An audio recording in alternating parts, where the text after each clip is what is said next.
Outrage feels moral. Kant would disagree. Open any social platform today and you'll see the same pattern everywhere. Anger framed as virtue. Condemnation presented as conscience. Everyone speaking in the name of what's right. Yet something doesn't add up. Because despite all this moral outrage, the world isn't becoming more ethical.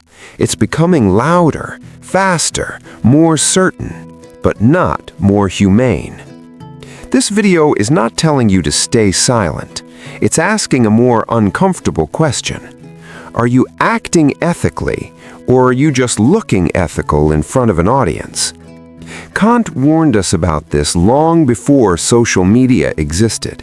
He believed morality has nothing to do with how you appear to others, and everything to do with how you choose when no one is watching. To see why, we need to separate two things we constantly confuse online. Most online morality is designed to be seen. On social media, moral behavior rarely begins with a principle. It begins with an audience. Kant drew a distinction that feels uncomfortably relevant today.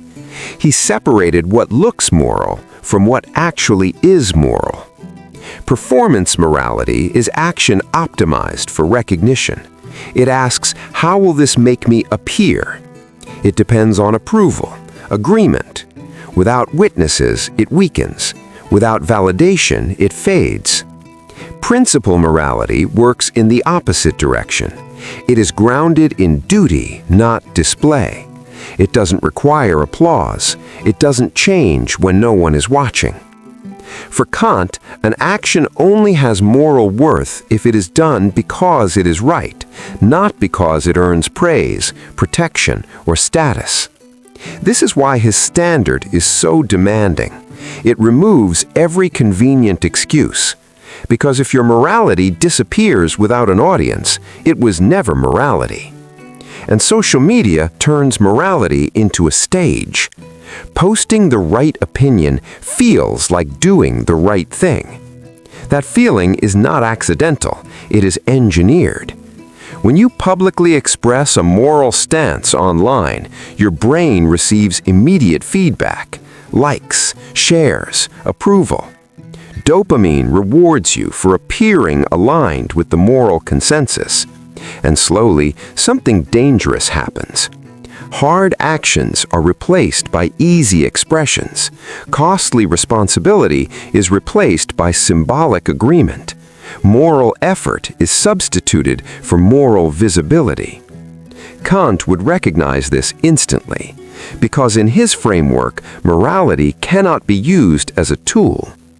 The moment you deploy ethics to build an image, to secure belonging, to protect status, you are no longer acting from duty.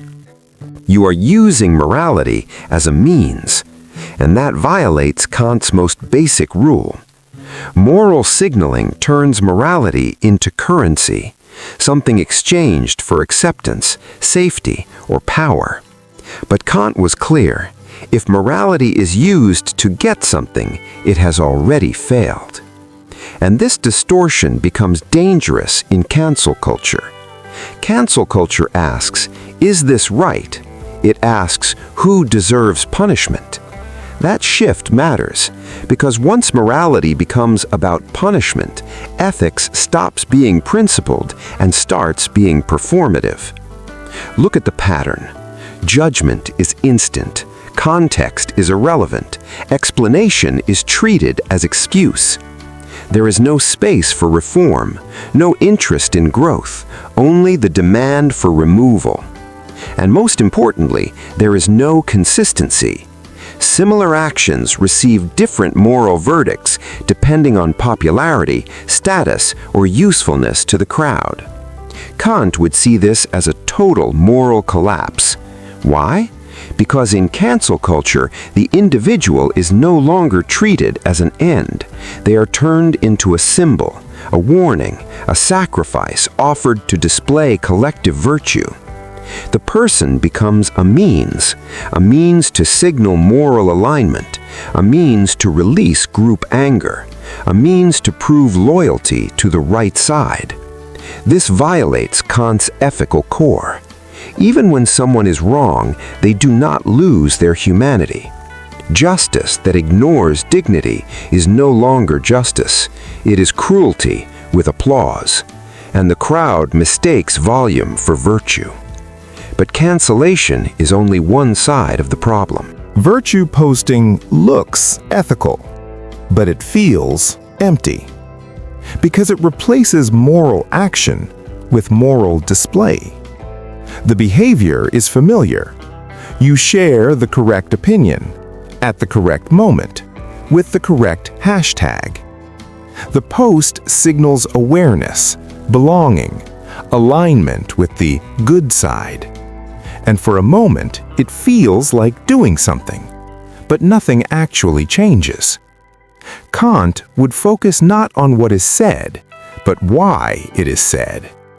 In Kantian ethics, an action has moral worth only if it is done from duty, not from fear of being judged, not from desire for approval, not from the hope of social reward.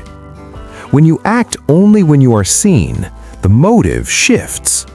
Morality becomes a strategy, a reputation tool, a way to accumulate moral credit.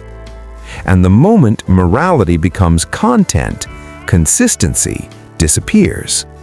Because content follows trends, algorithms, audience expectations. Principles do not. The same person who posts loudly today can remain silent tomorrow when the issue becomes inconvenient. Not because they are evil, but because performance cannot sustain ethics. This is why online morality feels exhausting. It demands constant signaling, constant alignment, constant visibility, and yet it produces no inner stability. Because virtue that depends on attention collapses the moment attention moves on.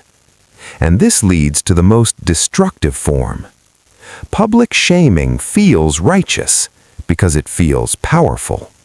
It gives the sensation of justice without the burden of responsibility. Here's how the mechanism works. Judgment becomes collective. No single person feels accountable. Outrage is distributed across thousands of voices, so no one has to ask, would I do this alone? Responsibility dissolves into the crowd. And once shaming becomes public, there is no moral exit, no path to repair, no space for reflection, no possibility of change. The goal is not correction, it is exposure, not understanding, but submission. Kant would see this as a fundamental violation.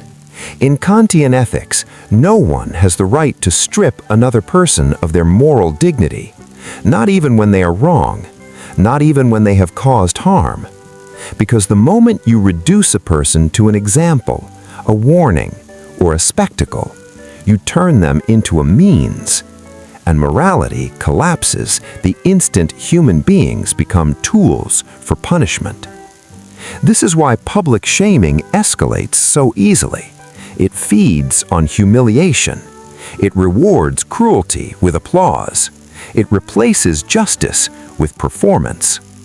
And a society that enjoys humiliation cannot claim moral superiority.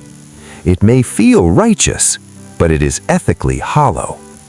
So what does Kant offer instead? Kant's ethics would fail on social media, and that's the point. Because Kant never designed morality to perform well in public. He designed it to survive in private. Here's Kant's quiet filter, simplified for real life.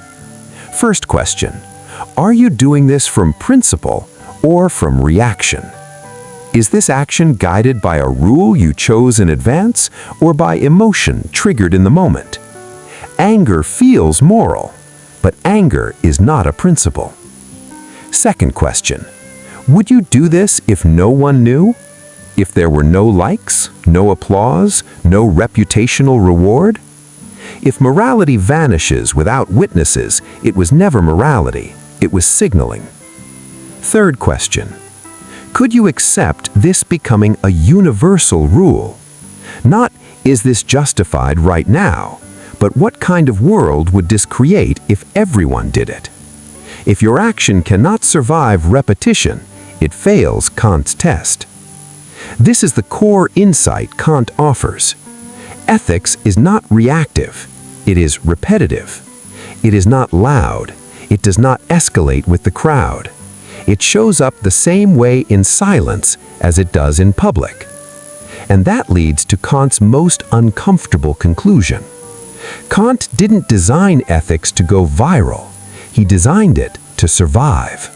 To survive boredom, to survive temptation, to survive the moment when no one is watching and nothing is being recorded. Social media rewards visibility. Kant cared about consistency. Because applause fades, trends move on, outrage resets tomorrow. But the person you become stays. This is the line Kant draws, quietly but firmly. Ethics isn't loud, it's consistent, especially when no one is clapping. Not when it feels powerful, not when it earns approval, but when it costs you something and you do it anyway. So here's the real question Kant leaves us with. Not, did I say the right thing? But, would I live this way if no one ever praised me for it? If you want philosophy that challenges your behavior, not just your opinions, subscribe. Because real ethics doesn't ask, how do I look? It asks, who am I becoming?